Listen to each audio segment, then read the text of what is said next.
American English Idioms presents People in Touch, Book 5, Unit 6, Idiom Past Possibilities. John, what would you have done last night if you hadn't had to study? I would have gone on a picnic if it hadn't rained, Platt. If I had gotten up so early, you would have had a time for breakfast, Joey. If I had had a time, I would have called you, Melanie. Would Meg have seen in you, George, if you hadn't waved to her?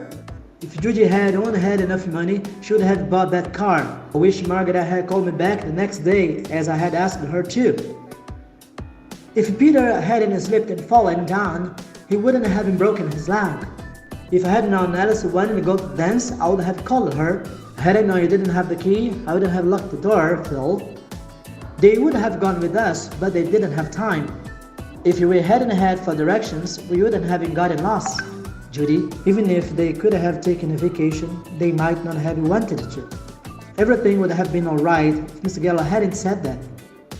Looking back on it, Sally wished they hadn't given in so easily.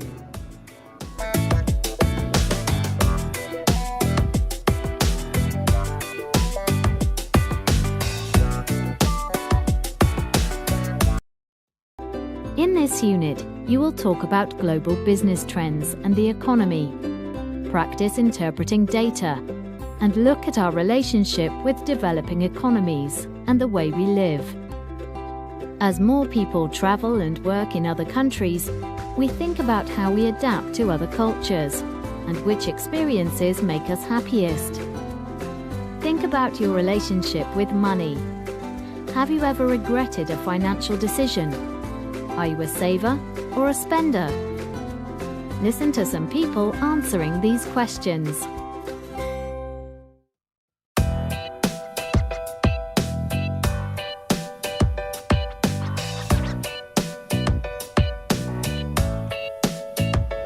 So long-term wise, I would say I'm a saver.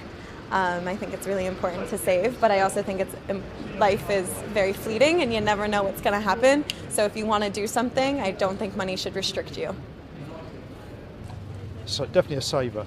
Yeah, definitely a saver. Because when I was young, in Hackney, as a family, we didn't have a lot of money. So I never had a lot of money to spend. And I think because of that, you get into the habit of, not spending money, but being careful with money. But now I've got older and I'm now retired, I'm spending money like water. We save to spend. Exactly, right now, yes, agreed. I guess I'm more of a saver. I also would say I don't care that much because my passions are things that have very, very little to do with money. So I use it for whatever I need to be able to follow my passions, and that's the extent of in which I care about money.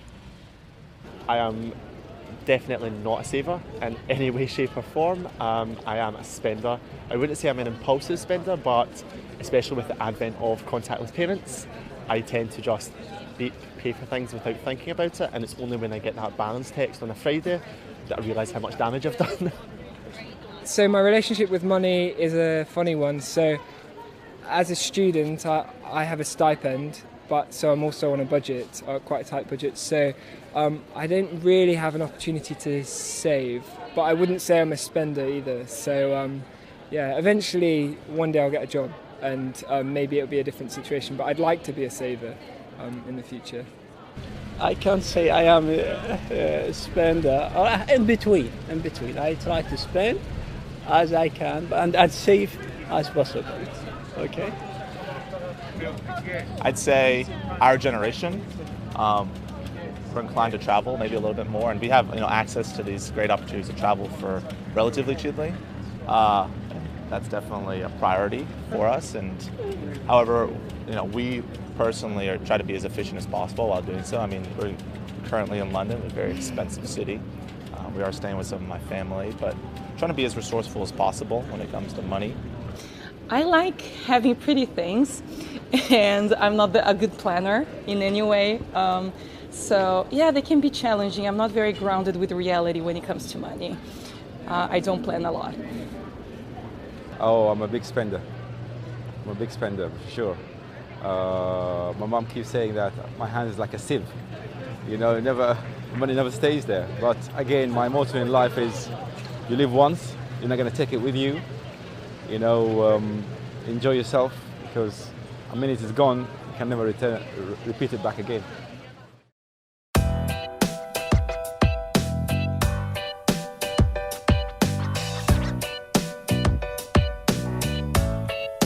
I spent most of my years as a student in China, so the government do care about the education. I think they spend a lot of money on elementary schools or junior schools, but I'm looking forward them to spend more money on more advanced education, like research or PhD student trainings. I'm from Ireland, and the way the government spends money is a constant topic of discussion.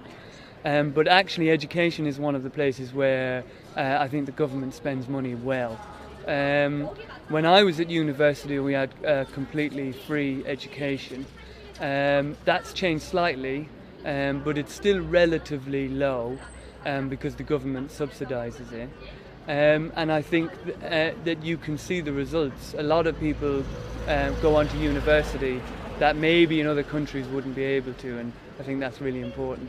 I think it's much more important that the government is actually investing in families, and then families providing education, because I remember my parents read a lot to me, and I have a broad knowledge of things because of my parents, not because of my school education. So I think that's much more important, that we maybe spend some more money on parents, and then they have more free time to actually help their children to think critically about something, because state education is always difficult and different. I mean, in England it might be different, but in Turkey I think it's a really dangerous thing to send your children into schools that might not teach very critical things. It's never enough. Government spending should be more on education and better spent. There's not a lot of investment in education in Brazil, and when there is, it's often badly managed, I find. So they have lots and lots of works to do in that regard. Me being someone who is funded by the Brazilian government here in Oxford, I can often see that the way they make decisions, or the way they, I don't know, just plan how to fund you and some people, there are some big mistakes there that even an amateur like me can see. Well, my wife was a teacher, and she would say there's never enough spent on education, but I think the government has a very difficult task to perform between health care, education, and taking care of infrastructure. But in our province, I think the government in the past has been negligent, but the new government that was elected a year and a half ago is becoming more careful in investing in education. So I give them credit for that.